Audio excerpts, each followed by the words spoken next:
Market structures. In microeconomics, we generally consider four basic market structures that are represented in this chart. At the bottom, you see perfect competition. Perfect competition is characterized by many identical firms. They offer the same product or service. Their services are undifferentiated. Their cost structure is identical. They are not subject to advertising or special regulations. There's free entry and exit into the market, so they all earn zero economic profit, meaning if there's an opportunity to earn a positive economic profits, other firms will enter the market and drive the prices down, therefore reducing the economic profit to zero. Above that is monopolistic competition. You still have a lot of firms. There is a free entry and exit into the market. However, the product or service that they offer is slightly different from one another. That gives an opportunity to have advertising or endorsements make a difference in consumers' choices. Oligopoly. Oligopoly is a special market arrangement where you have few large players. Those companies may be offering identical or differentiated product or service, but they are so large that their decisions don't only impact their own profits, they impact the profits of other companies under this market arrangement. Finally, there is a monopoly. Monopoly is the only firm in the market. It has ultimate market power. Its decisions essentially are the only one in the market. It faces the market demand curve, meaning if it wants to charge a certain price, it can charge whatever price it wants. It is still subject to supply and demand laws, so the customers are only willing to pay so much, and you have to still operate under the law of demand, where the higher the price, the lower quantity of demanded. However, monopoly as a company in the market has the ultimate market power. As we see in this diagram, the market power increases from perfect competition, where firms have no market power at all, to a monopoly which has an ultimate market power. Just to recap, under perfect competition, we have many firms, they selling identical product and facing perfectly elastic demand, meaning that if a firm wants to charge a higher price for its product or service, it will lose all of its customers.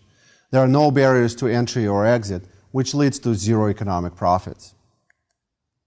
Under monopolistic competition, again, we have many firms. However, they're now selling a differentiated product. They are facing elastic demand. It's not perfectly elastic, but it's elastic nonetheless, meaning that charging a higher price will lead for customers switching over to its competitors and losing out on some of its sales. Finally, there are no barriers to entry or exit, meaning that it's hard for a company to earn positive economic profits. Oligopoly. Oligopoly is a special market arrangement where you just have a few firms. They might be selling a homogeneous or identical product or differentiated products. They face somewhat elastic demand. It's not nearly as elastic as under perfect competition or monopolistic competition. However, they still might be losing money and losing customers if they try to raise their prices. Barriers to entry and exit exist, what produces essentially an opportunity for the company under the oligopoly arrangements to make positive economic profits. That's what preventing other firms from entering and lowering the prices. Finally, a monopoly. Under a monopoly, there is just one firm in the market. It's offering a unique product or service and therefore facing the market demand curve. Its operation decision basically based on marginal cost and marginal revenue. However, they would probably maximize their revenues. They will have the highest total revenues at the point where demand is unit elastic. As we discussed earlier, when the demand is elastic, a firm could do better by lowering its prices. When demand is inelastic, a firm can do better by raising up its prices. So the best point to be from the total revenue perspective is the point where demand is unit elastic. Under monopoly, there are prohibitive barriers to entry. It could be a natural monopoly where only one company in the industry will make money. If another company enters, both of them will lose money. Or it could be a monopoly that is created by the government by granting that company a patent or an operating license for a particular area. It is those barriers of entry. It is those barriers to entry that prevent other companies from entering and lowering the prices.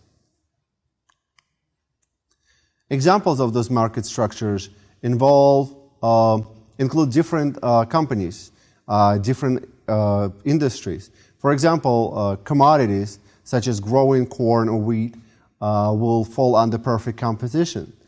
Production of plain T-shirts, undifferentiated service, will also be an example of perfect competition.